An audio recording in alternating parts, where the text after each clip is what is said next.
Bonjour, merci de nous retrouver pour cette nouvelle édition. Des éthylotests dans les boîtes de nuit, c'est désormais obligatoire. Entre répression et prévention, quel est le moyen le mieux pour lutter contre les drames de la route du dimanche matin? Nous en parlons avec Nicolas Kahn, gérant d'une boîte de nuit et président du club des discothèques de la Pointe-Bretagne.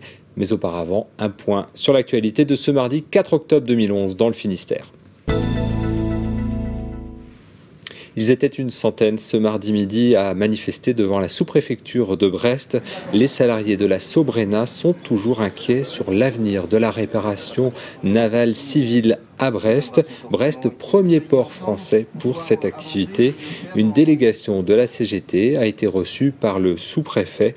Le syndicat demande l'organisation d'une table ronde pour ouvrir une réflexion sur l'avenir de cette activité, donc de la réparation navale. Et autre conflit, le CMB, où l'on est toujours dans l'impasse. Ce mardi, 1 millier de salariés étaient réunis devant la banque Aurelec-Quéruon. La réunion programmée ce mardi après-midi avec la direction n'a pas permis de trouver un accord sur les salaires. La grève est reconduite. Et puis enfin, dans le secteur de Banalec, la distribution du courrier est arrêtée. Les 10 postiers ont déposé un préavis de grève illimité. Ils demandent plus de moyens pour assurer leur tournée. En rade de Brest, la cohabitation entre la marine nationale et les coquillers est parfois pas évidente. Les coquillers seront bientôt équipés d'un système de positionnement appelé AIS.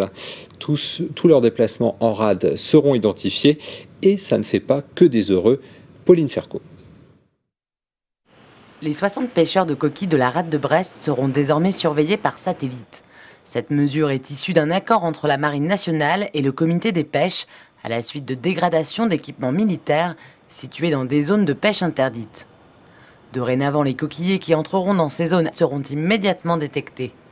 L'installation du boîtier de positionnement par satellite, l'AIS, est donc obligatoire et coûte 800 €. Pour les pêcheurs, non seulement cette somme s'ajoute aux 3 000 € annuels de licence, mais ce système de surveillance est aussi perçu comme un concept d'espionnage de leur travail.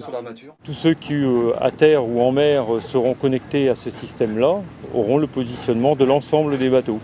C'est carrément un flicage, quoi. C'est-à-dire que quand on trouve un petit coin où il y a un peu plus, bon, c'est ça qui donne tout le charme. Et ben là, le jour où vous livrez à la criée plus que les autres, tout le monde va savoir où vous avez été sans problème, quoi. Si les données satellites seront effectivement accessibles à l'ensemble des professionnels, du côté du comité des pêches, on relativise cet aspect flicage pour mettre en avant l'aspect sécuritaire de l'AIS. La rade de Brest est un petit territoire de 180 km². Les bateaux se voient quand ils sont en pêche. L'essentiel des bateaux livrent en criée, donc déjà la pêche de chacun est pratiquement connue de l'ensemble des intervenants. Donc la confidentialité est vraiment assez subjective. C'est aussi un matériel de sécurité, donc il peut servir aussi pour ses objectifs pour chaque patron, et il n'y a jamais assez de sécurité à bord. À noter aussi que le comité des pêches s'engage à subventionner jusqu'à 50% du coût de l'installation du système AIS pour les pêcheurs qui en feront la demande. Dans tous les cas, le 26 octobre prochain, les unités qui ne seront pas équipées de ce boîtier de surveillance ne pourront pas démarrer la saison de la coquille en rade de Brest. Ce sera dans 2 mois, mais déjà les billets sont en vente. La soirée d'élection de Miss France aura lieu le 3 décembre prochain au parc des expositions de Pinfeld. Ce mardi, Laurie Tillman et Sylvie Tellier étaient à Brest pour préparer et pour annoncer ce programme. C'est Laurie Tillman, Miss France 2011, qui a reçu le premier ticket de la soirée d'élection de Miss France 2012. En tout, 4500 places seront proposées à la vente ce mercredi. Une soirée exceptionnelle pour l'organisatrice, ex-Miss France. Donc c'est une grosse machine, c'est vrai qu'on travaille pratiquement un an en amont sur la mise en place de cette élection. Le premier prix est à 39 € pour assister à cette soirée qui fait plus de 3 heures de spectacle avec 33 jeunes femmes qui vont nous présenter des chorégraphies, des tenues, des musiques qui font rêver les petits comme les grands. Pour Laurie, le 4 décembre, ce sera à la fois la joie, mais aussi l'émotion. La passation est proche tout simplement, donc beaucoup d'émotions et beaucoup de fierté à la fois de pouvoir rendre ma couronne dans ma ville natale à Brest. Sur le programme de la soirée au parc de Paimpfeld, secret défense. Mais certains imaginent déjà un bon coup de pouce pour la communication de la ville. L'élection de Miss France est une émission très regardée, c'est entre 8 et 9 millions de téléspectateurs. Un samedi soir, voilà donc un événement important et je crois qu'on ne pouvait pas le laisser passer. On va voir peut-être faire un peu la promotion des rassemblements maritimes de Tonnerre de Brest 2012. Et pour assister à la soirée Miss France 2012, comptez entre 39 et 59 € et il faudra faire vite. À Caen, l'année dernière, les places se sont écoulées en 48 heures. Et les places sont en vente donc à partir de 9 h ce mercredi dans le réseau de billetterie habituel. Les éthylotests sont désormais obligatoires dans les boîtes de nuit.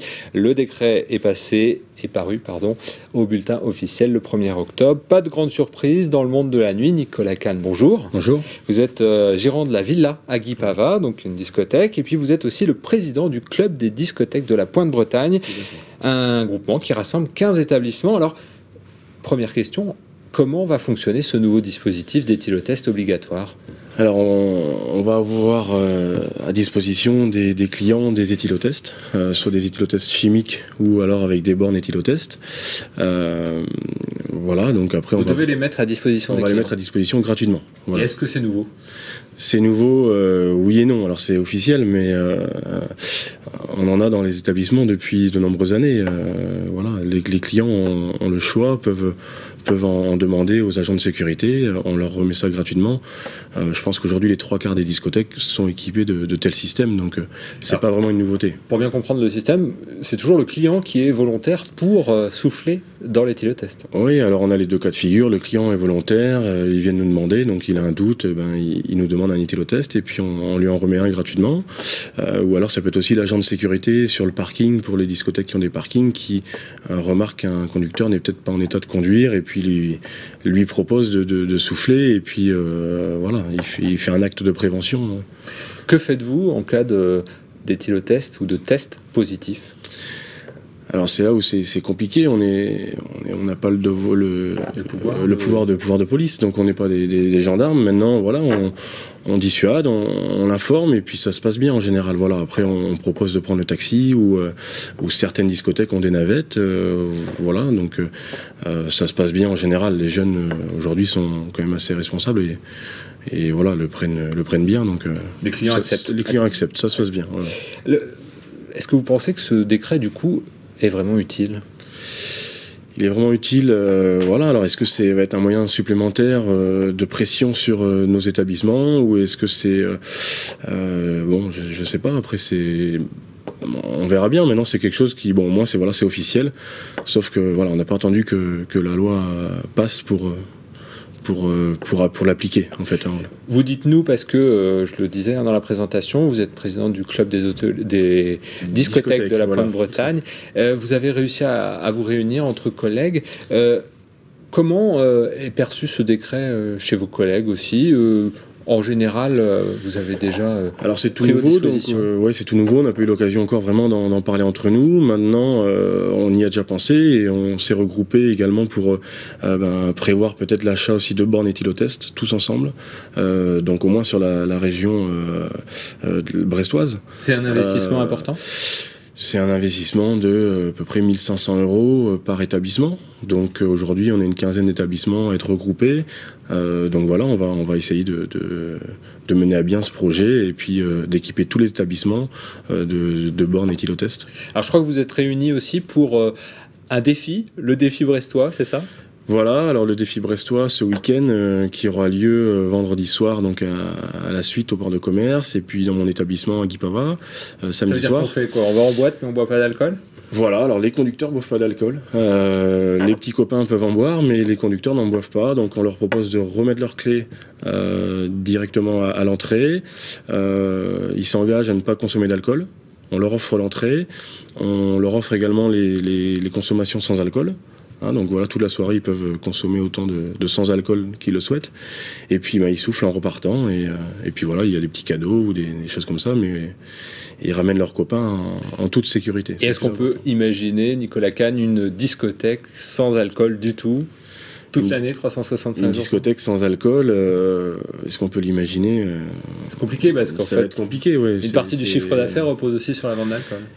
80% du chiffre d'affaires repose sur la vente d'alcool de toute façon. Donc voilà, les jeunes ont aussi besoin d'endroits pour décompresser, pour faire des rencontres, pour s'amuser le week-end. Donc l'alcool fait aussi partie de la fête, mais tant qu'elle est responsable, voilà, nous on s'inscrit dans cette démarche-là. Il faut que la fête soit responsable et reste belle. Et se termine bien. Nicolas Kahn, merci beaucoup d'être venu nous parler donc de ce nouveau décret.